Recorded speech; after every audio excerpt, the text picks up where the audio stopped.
Episode 256. So we finally get to see Izaiah's mom.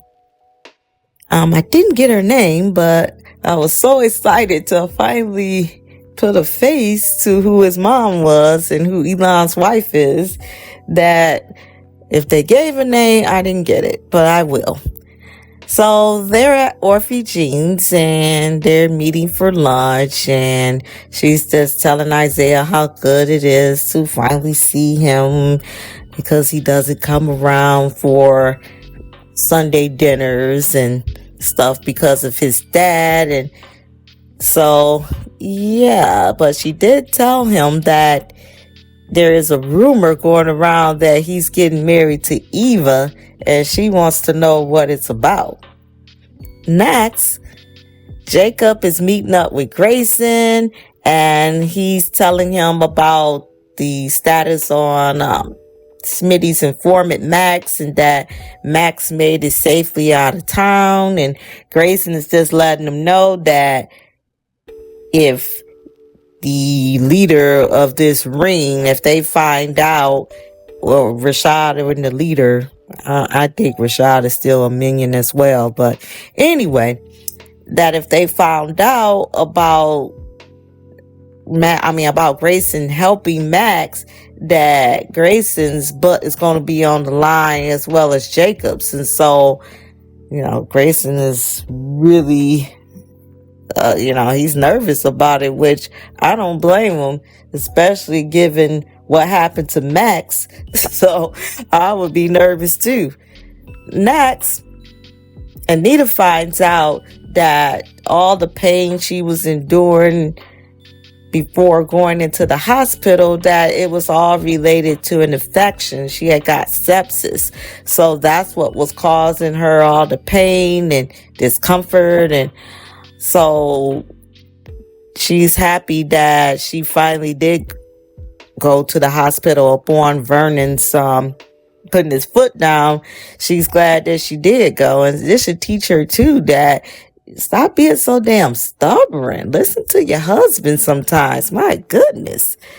And yeah, sepsis is serious. If she would have stayed home, she would have ended up, sepsis can kill. So it's good that she listened and took her butt to the hospital. Next, Izaiah asks his mom, wasn't it her wish for him to settle down and get married like Jacob? And he's talking about that rumor that she's heard about him marrying Eva. So he's like, isn't that what you want me to do? And his mom tells him that she wants marriage and a family with him. It's just that what she's been hearing about Eva and her mama, she don't think Eva is the person. And I think that's foul of his mom to say, because she hasn't met Eva. She's just going by rumors. Yeah, Cray Cray is crazy, but just because Cray Cray is crazy doesn't mean that Eva is the same way. And his mom's going by that old analogy of the apple doesn't fall far from the tree. And again, that's not fair. That's not fair at all. And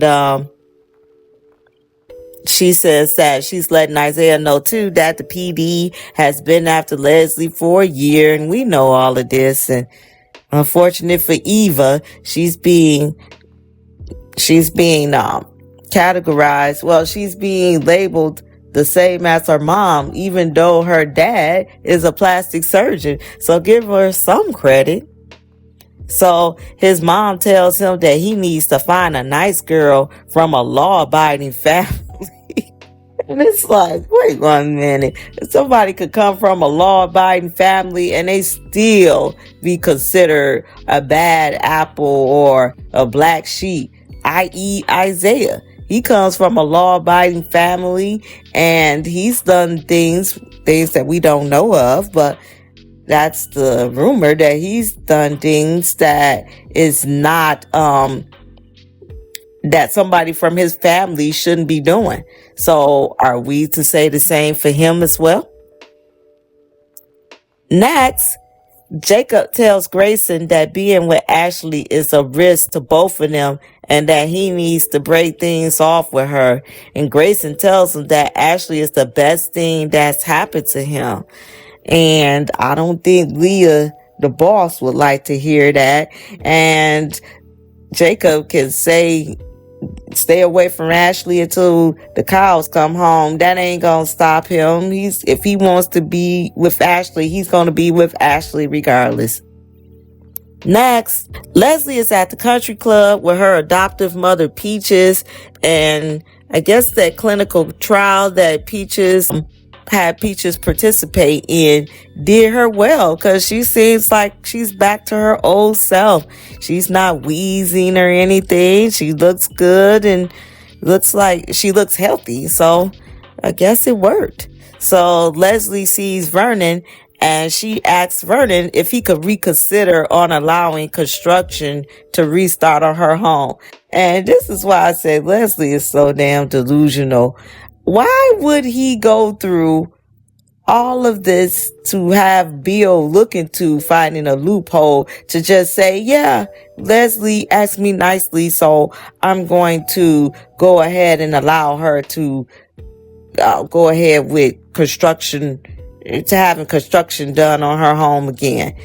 And she knows that Vernon was saying that the construction was causing noise disruption as well as upsetting his wife who's sick. So she should already know the answer. It don't take a rocket scientist. That's why I said I don't know what world Leslie lives in. Sometimes she doesn't make sense. Next, Jacob tells Grayson that if he can find out who's in charge of the ring, maybe he can find a way out for both of them. Jacob, he already know. He just ain't gonna tell you, but he already know. So he asks Grayson again what he knows, and Grayson says he doesn't know anything. Of course he's gonna say that. Duh. Next, Vernon tells Leslie she has nobody to blame but herself, and he tells her that the construction has been affecting his sick wife. And Leslie says that that's low using Anita's condition. Girl, bye. Of course he's going to say that. That's why he's doing that. Duh. And so Vernon tells her that maybe if she sells the home, that the money she recoups from it, that can repay her for the money that she's lost. Because that's about what's going to happen. She should already know that's a fight you're not going to win. And yeah, I don't know. And they said that Leslie's doing some tacky, some tacky improvements or so-called improvements on the home anyway, having black actors, statues being put up and stuff. And this is a gated community with bougie people who come from old money. And you're sitting over here acting like somebody with no class, having tacky statues being put up in colors and etc. Girl, I just don't know.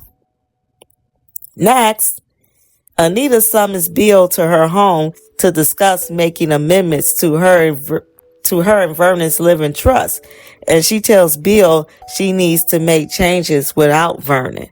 So we already know what that means. That means that the changes she's making, she probably figures Vernon is not going to agree with. Next, Izaiah calls Naomi and asks her if there's a chance he can borrow the burner phone that Jacob gave her. And he's telling her that he just wants to put his mom's mind at ease. And he should know Naomi's not going to do that. Jacob gave her instructions on only to use that phone in case of emergency.